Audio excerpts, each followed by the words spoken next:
Buenas noches, bienvenidos a Historias para Dormir, el canal donde exploramos relatos fascinantes y poco conocidos de la historia. Hoy vamos a adentrarnos en uno de los capítulos más extraños y perturbadores de la justicia medieval, una época donde la línea entre lo humano y lo animal se difuminaba de maneras que hoy nos parecerían completamente absurdas. Prepárense para conocer la historia de los juicios a animales en la Edad Media, donde cerdos, perros, gatos e incluso insectos fueron llevados ante tribunales, juzgados por crímenes reales y condenados a muerte con toda la solemnidad que se reservaba para los criminales humanos más peligrosos. Imaginen por un momento el año 1386 en la ciudad de Falaise, en Normandía. Las campanas de la catedral repican con solemnidad mientras una multitud se congrega en la plaza principal. No es un día de mercado ni una celebración religiosa. Es el día de una ejecución pública, pero el condenado no es un ladrón, un asesino o un hereje. Es una cerda que ha sido declarada culpable de infanticidio tras atacar y matar a un niño pequeño. La cerda, vestida con ropas humanas como era costumbre en estos casos, será ahorcada públicamente mientras el verdugo lee en voz alta la sentencia que la condena por sus crímenes contra la humanidad. Esta escena, que podría parecer sacada de una pesadilla surrealista, era una realidad cotidiana en la Europa medieval. Durante más de 500 años, desde el siglo XIII hasta bien entrado el XVIII, los tribunales europeos procesaron a miles de animales por una variedad de crímenes que iban desde el asesinato hasta el adulterio, pasando por la brujería y la herejía. Estos juicios no eran espectáculos cómicos ni supersticiones primitivas, sino procedimientos legales serios que seguían todos los protocolos establecidos por la ley canónica y civil de la época.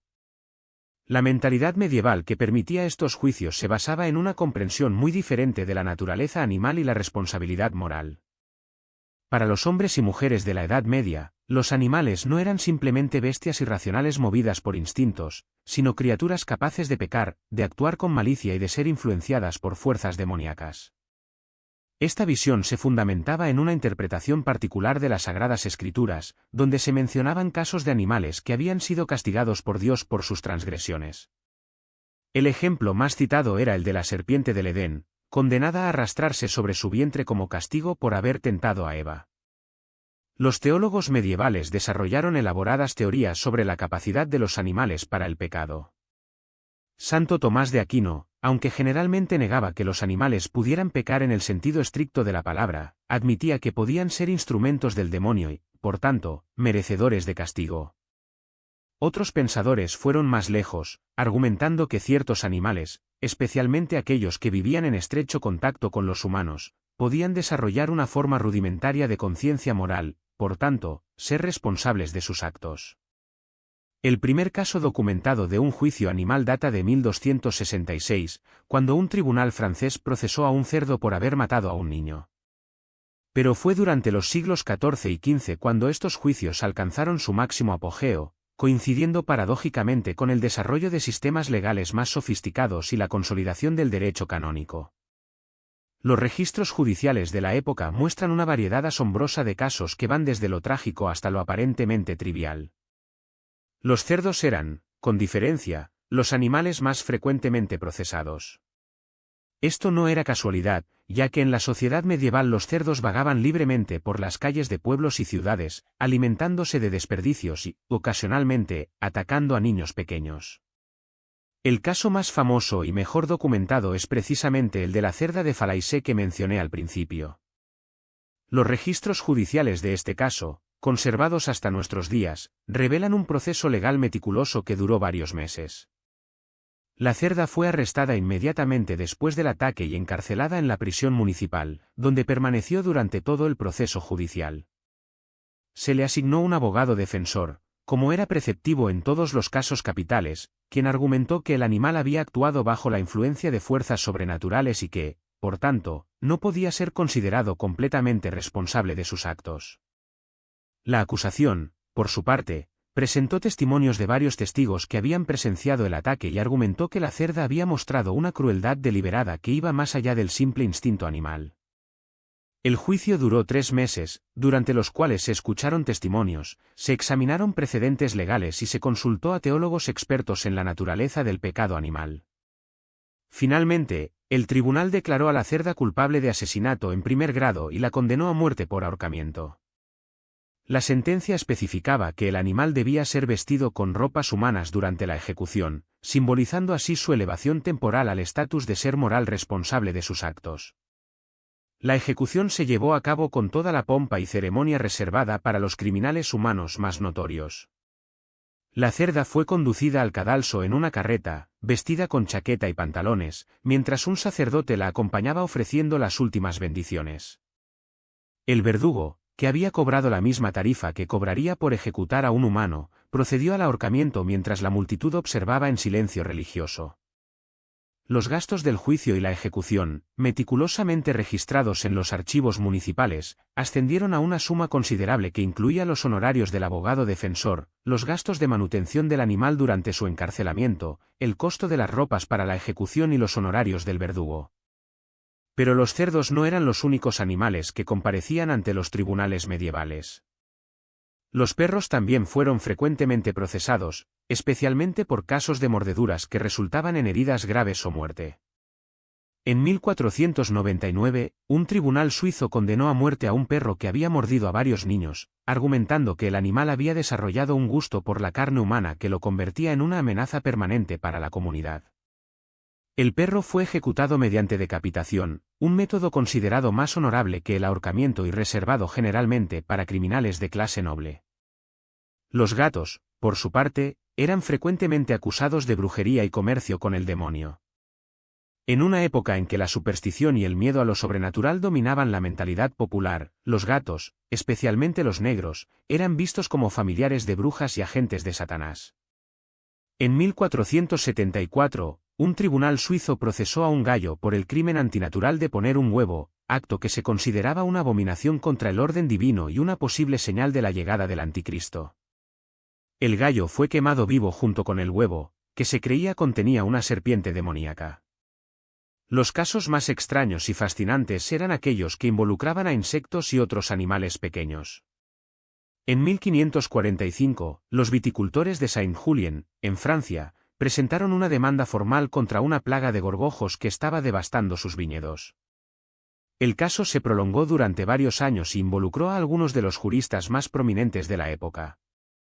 Los gorgojos fueron citados formalmente a comparecer ante el tribunal, y cuando no se presentaron, se les asignó un abogado de oficio que argumentó brillantemente en su defensa.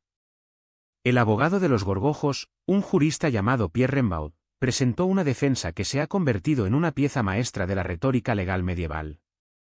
Argumentó que sus clientes tenían tanto derecho a alimentarse como los humanos, que habían sido creados por Dios con el propósito específico de consumir plantas, y que los viticultores no tenían derecho exclusivo sobre los frutos de la tierra. Además, sostuvo que los gorgojos eran incapaces de comprender las leyes humanas y que, por tanto, no podían ser considerados responsables de violarlas. La acusación, representada por el fiscal municipal, argumentó que los gorgojos estaban causando un daño económico grave a la comunidad y que su comportamiento destructivo constituía una forma de guerra contra la humanidad. Citó precedentes bíblicos, incluyendo las plagas de Egipto, como ejemplos de cómo Dios había utilizado insectos para castigar a los pecadores, sugiriendo que los gorgojos de Saint-Julien podrían estar actuando bajo influencia demoníaca. El caso se complicó cuando los gorgojos, aparentemente respondiendo a las oraciones y exorcismos realizados por el clero local, comenzaron a abandonar los viñedos por sí solos. Esto planteó la cuestión de si el tribunal tenía jurisdicción sobre criaturas que podrían estar respondiendo directamente a la voluntad divina. Finalmente, el tribunal dictaminó que los gorgojos tenían derecho a alimentarse, pero solo en tierras específicamente designadas para ellos fuera de los viñedos comerciales. Se estableció una reserva natural donde los insectos podían vivir sin molestar a los humanos, una solución que satisfizo a ambas partes y que se considera uno de los primeros ejemplos de legislación ambiental en la historia europea. Los procedimientos legales en estos juicios seguían protocolos estrictos que no diferían sustancialmente de aquellos utilizados en casos que involucraban a humanos. Los animales acusados tenían derecho a representación legal, y los abogados que los defendían tomaban sus responsabilidades muy en serio. Muchos de estos abogados eran juristas prominentes que veían estos casos como oportunidades para demostrar su habilidad retórica y su conocimiento del derecho canónico. La preparación de estos casos requería una investigación exhaustiva que incluía el examen de precedentes legales, consultas con teólogos y, en algunos casos, la realización de experimentos para determinar la capacidad mental del animal acusado. En un caso particularmente notable de 1457, un tribunal francés que juzgaba a una cerda y sus lechones por asesinato ordenó una serie de pruebas para determinar si los lechones habían participado activamente en el crimen o simplemente habían estado presentes. Las pruebas incluyeron la observación del comportamiento de los animales en situaciones controladas y la consulta con expertos en comportamiento animal de la época. Los testimonios en estos juicios podían ser extraordinariamente detallados y emotivos. Los testigos describían no solo los hechos objetivos de los crímenes, sino también sus interpretaciones de las motivaciones y el estado mental de los animales acusados. En el caso de la cerda de Falaise, varios testigos testificaron que el animal había mostrado una expresión de malicia deliberada durante el ataque, mientras que otros argumentaron que había actuado en un estado de frenesí que sugería posesión demoníaca. La sentencia en estos casos podía variar considerablemente dependiendo de la naturaleza del crimen y las circunstancias atenuantes. La pena de muerte era común para crímenes graves como el asesinato, pero también se imponían castigos menores para ofensas menos serias. En algunos casos, los animales eran condenados al destierro, siendo expulsados de la comunidad con la advertencia de que serían ejecutados si regresaban. En otros, se les imponían multas que debían ser pagadas por sus propietarios, o se ordenaba su confinamiento permanente. Las ejecuciones de animales se llevaban a cabo con la misma solemnidad y ritual que las ejecuciones humanas. Los métodos variaban según la gravedad del crimen y el estatus social del animal. Los animales domésticos de familias nobles a menudo recibían métodos de ejecución considerados más honorables, como la decapitación, mientras que los animales de campesinos eran generalmente ahorcados o quemados. En todos los casos, se requería la presencia de un sacerdote que ofreciera las últimas bendiciones y se asegurara de que el alma del animal, si la tenía, fuera encomendada a la misericordia divina. El aspecto más perturbador de estos juicios era quizás la práctica de vestir a los animales condenados con ropas humanas durante la ejecución. Esta costumbre tenía un profundo significado simbólico, representando la elevación temporal del animal al estatus de ser moral responsable de sus actos. Las ropas eran a menudo elaboradas y costosas, reflejando la seriedad con que se tomaban estos procedimientos. En algunos casos, los animales eran vestidos de acuerdo con su supuesto estatus social, con los animales de familias nobles recibiendo vestimentas más elegantes que aquellos pertenecientes a campesinos. Los costos asociados con estos juicios eran considerables y estaban meticulosamente documentados en los registros municipales. Incluían no solo los honorarios legales y los gastos de la ejecución, sino también los costos de mantener al animal durante el proceso judicial, que podía durar meses o incluso años. En el caso de los gorgojos de Saint-Julien, los gastos legales ascendieron a una suma que equivaldría a varios miles de dólares en moneda actual, una inversión significativa para una comunidad rural del siglo XVI. La reacción del público a estos juicios era compleja y variada. Mientras que algunos los veían como manifestaciones necesarias de la justicia divina, otros comenzaron a cuestionar su lógica y efectividad. Los humanistas del Renacimiento fueron particularmente críticos, argumentando que estos juicios representaban una perversión de la razón y la justicia. Sin embargo, incluso los críticos reconocían que estos procedimientos cumplían funciones sociales importantes, proporcionando un mecanismo para que las comunidades procesaran traumas colectivos y reafirmaran su control sobre el mundo natural. Los juicios a animales también servían propósitos psicológicos importantes en sociedades que vivían en constante proximidad y dependencia de los animales. En una época en que la línea entre lo civilizado y lo salvaje era tenue, estos juicios representaban un intento de imponer orden moral sobre el caos natural. Al tratar a los animales como agentes morales responsables de sus actos, las comunidades medievales afirmaban su propia superioridad moral y su derecho a dominar el mundo natural. La influencia de estos juicios se extendía más allá de las comunidades locales donde se llevaban a cabo. Los precedentes legales establecidos en casos famosos eran citados en tribunales de toda Europa, creando un cuerpo de jurisprudencia animal que influía en la práctica legal durante siglos. Los tratados legales de la época incluían secciones extensas dedicadas a los procedimientos apropiados para juzgar animales, y las universidades medievales enseñaban estos principios como parte del currículo legal estándar. Uno de los aspectos más fascinantes de estos juicios era la manera en que reflejaban y reforzaban las jerarquías sociales de la época. Los animales pertenecientes a nobles o clérigos a menudo recibían un trato más favorable en los tribunales, con abogados más competentes y procedimientos más elaborados. Esta disparidad en el tratamiento legal de los animales espejaba las desigualdades existentes en el sistema de justicia humano, donde el estatus social determinaba en gran medida el resultado de los procedimientos legales. Los registros de estos juicios también revelan actitudes cambiantes hacia la naturaleza animal a lo largo de los siglos. Los primeros casos tendían a tratar a los animales como agentes completamente responsables de sus actos, mientras que los casos posteriores mostraban una comprensión más matizada de la psicología animal y las circunstancias atenuantes. Esta evolución reflejaba desarrollos más amplios en el pensamiento filosófico y teológico sobre la naturaleza de la conciencia y la responsabilidad moral.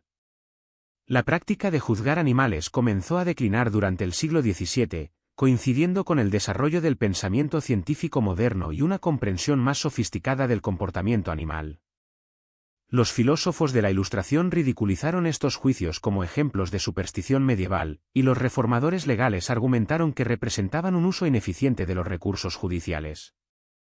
Sin embargo, la práctica persistió en algunas regiones rurales hasta bien entrado el siglo XVIII, y el último caso documentado data de 1750. El legado de estos juicios es complejo y multifacético. Por un lado, representan un capítulo fascinante en la historia del derecho y la mentalidad medieval, ofreciendo insights únicos sobre cómo nuestros ancestros entendían la relación entre humanos y animales. Por otro lado, plantean preguntas inquietantes sobre la naturaleza de la justicia y la responsabilidad moral que siguen siendo relevantes en la actualidad. En el contexto moderno, estos juicios medievales pueden parecer absurdos o incluso crueles, pero es importante recordar que reflejaban un sistema de creencias coherente y una comprensión del mundo que era lógica dentro de su propio contexto. Los hombres y mujeres que participaron en estos juicios no eran primitivos o irracionales, sino individuos inteligentes que operaban dentro de un marco conceptual diferente al nuestro. La historia de los juicios a animales en la Edad Media nos recuerda que la justicia, como todas las instituciones humanas, es un producto de su tiempo y lugar. Lo que consideramos justo o injusto, racional o irracional, está profundamente influenciado por nuestras creencias culturales y nuestro entendimiento del mundo. Estos juicios medievales, por extraños que puedan parecernos, representan un intento sincero de crear un mundo más justo y ordenado, aunque basado en premisas que ya no compartimos. Así concluye esta fascinante incursión en uno de los capítulos más extraños de la historia legal europea. Los juicios a animales en la Edad Media nos ofrecen una ventana única a una mentalidad muy diferente a la nuestra, una época en que la línea entre lo humano y lo animal, entre lo natural y lo sobrenatural, era mucho más difusa de lo que podemos imaginar. Que descansen bien, y recuerden que la historia está llena de sorpresas que desafían nuestras expectativas sobre cómo han vivido y pensado los seres humanos a lo largo de los siglos.